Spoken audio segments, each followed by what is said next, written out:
They say love comes when you least expect it. For me, it came through a bad internet connection and a message I almost ignored. My name is Layla, and this is my first love story. I live in Fez, Morocco, a city of winding alleys, ancient walls, and secrets whispered through lattice windows. I'm 22, a literature student, and a dreamer. I always thought my life would be small: books, tea, quiet evenings on the terrace. But love had other plans. It started on a language exchange app. I wasn't looking for romance, just someone to help me improve my Spanish. I had always loved the language, its music, its warmth, its way of making even sad things sound like poetry. His name was Diego, Spanish, 28, graphic designer from Valencia. Our first conversation was awkward. He typed too fast, I replied too formally. But then he sent a voice note. And something shifted. His voice wasn't perfect. It cracked a little, rushed certain words, but it was kind, familiar somehow. He said my accent was beautiful, that my Spanish had soul. I laughed. I hadn't been told that before. What started as small talk turned into daily messages, then long chats, then video calls at 2 a.m. when the rest of the house was asleep. He showed me the streets of Valencia from his balcony. I showed him the view from our Riyadh rooftop: terracotta roofs, laundry dancing in the wind, the call to prayer echoing like a lullaby. He'd say, "One day I'll drink tea there with you." I'd smile, pretending not to hope. We shared playlists, movies, recipes. I once tried to make paella. It turned into a burnt mess. He swore it looked authentically chaotic. He tried to cook couscous, ended up Googling how to steam it 3 times.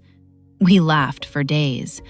I told him about my grandmother's stories, about how I believed that certain people carry magic in their eyes.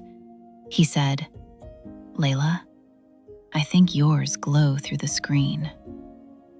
For the first time in years, I felt seen. Not just for my words or my image, but for the quiet things, the things no one else noticed.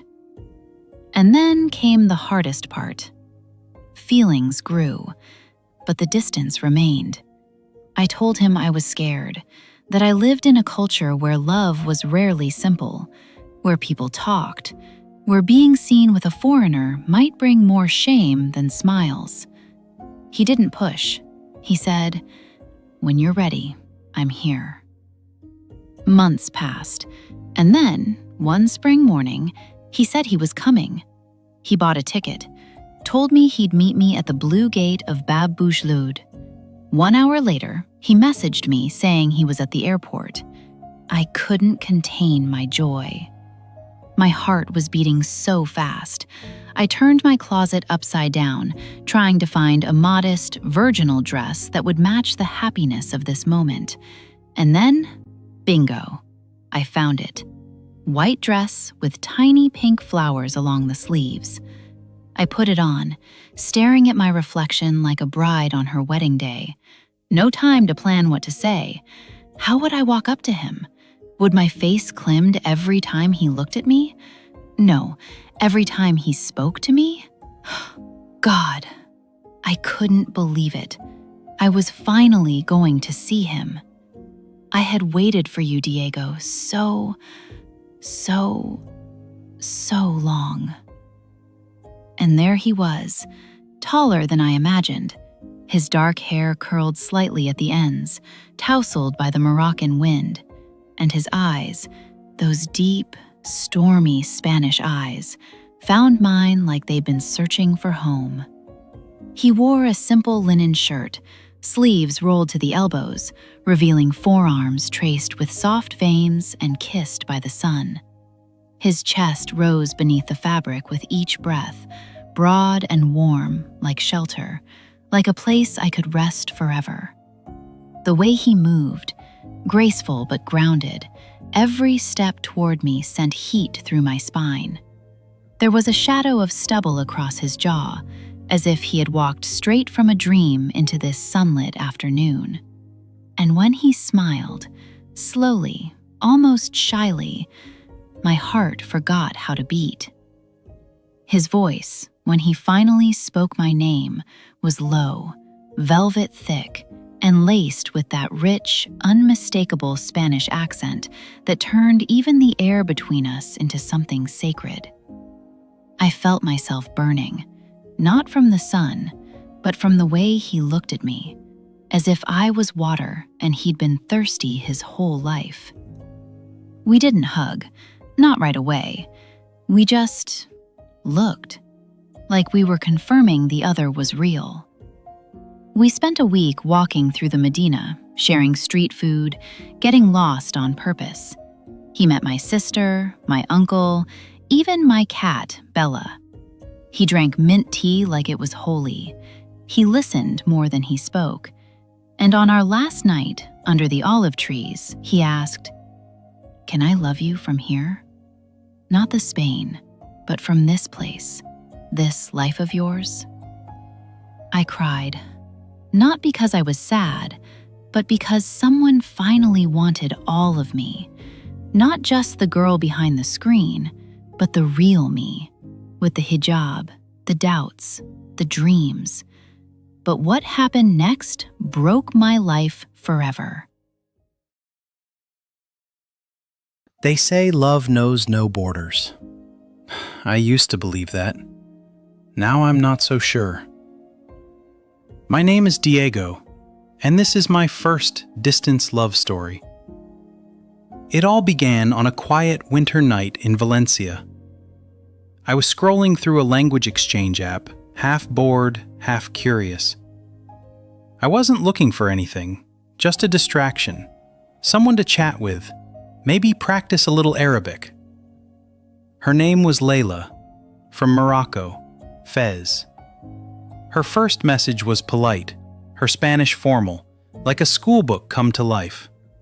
But then, she sent a voice note.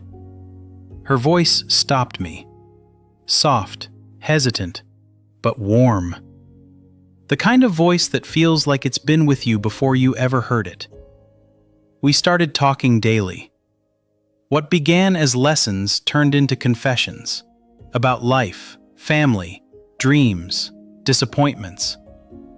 She sent me pictures of the view from her rooftop, ancient walls, birds flying low, and rooftops that looked like time had kissed them goodbye.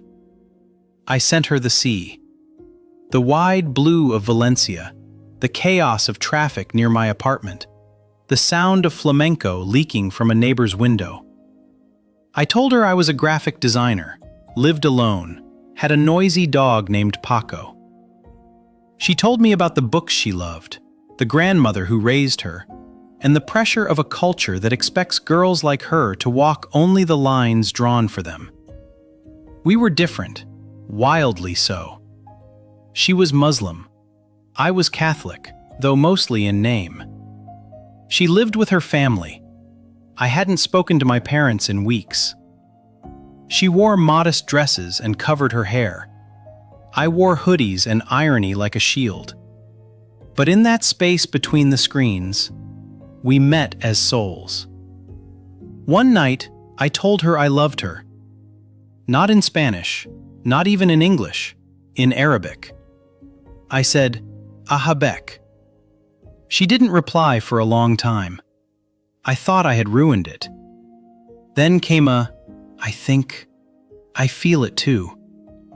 After months of calls, laughter, and plans, I booked a flight. To Fez, to Morocco, to her. I still remember the moment I saw her. She stood beneath the blue gates of Bab Boujloud, wearing a white dress with a scarf, and holding a nervous smile that broke something open inside me. I saw her, like an angel who had descended to earth in a moment of pure joy. I couldn't take my eyes off her as she walked toward me with shy, hesitant steps. I lost control. I wanted to hold her in my arms. But with a bashful smile, she gently pushed my hands away and said, "Assalamu alaikum." I was speechless. Then Layla. We didn't hug. We couldn't. But our eyes touched in a way no hands ever could. We spent 7 days walking through the old Medina, sharing harira and roasted almonds, feeding stray cats, talking politics and poetry. We watched the sun bleed behind the rooftops and whispered beneath olive trees. I met her family. They were kind, respectful, but I could feel the tension. They spoke in Darija, thinking I wouldn't understand. Words like Nasrani, Christian. On the last day, she called me, begging to see me before I left the airport. For the first time in my life, her voice shattered my heart into 1,000 pieces. I saw her sitting in the waiting area with so much sadness. I took her aside, desperate to know what was wrong. Through tears, she told me that her family completely refused the idea of our marriage because I was Christian and she was Muslim. That it went against their beliefs, against the teachings of Islam. As I listened to her pleading, something inside me collapsed. I pulled her into my arms. I could feel her trembling. Her broken heart made me feel helpless. I tried to reassure her, promised I wouldn't give up on us. But then, "I love you. I'm sorry." She left, just like that. I stood there, in shock, frozen. I won't lie, I cried. I cried like a child whose favorite toy had been taken away. I know she tried to convince her family, and when she failed, she came to me. They didn't see me as a man who loved their daughter. They saw a foreigner, a different faith, a risk.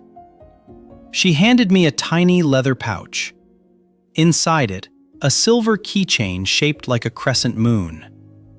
She said, "I tried. I really tried.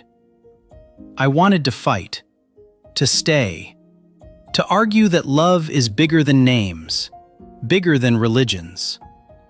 But she looked tired, tired of choosing between her heart and her family.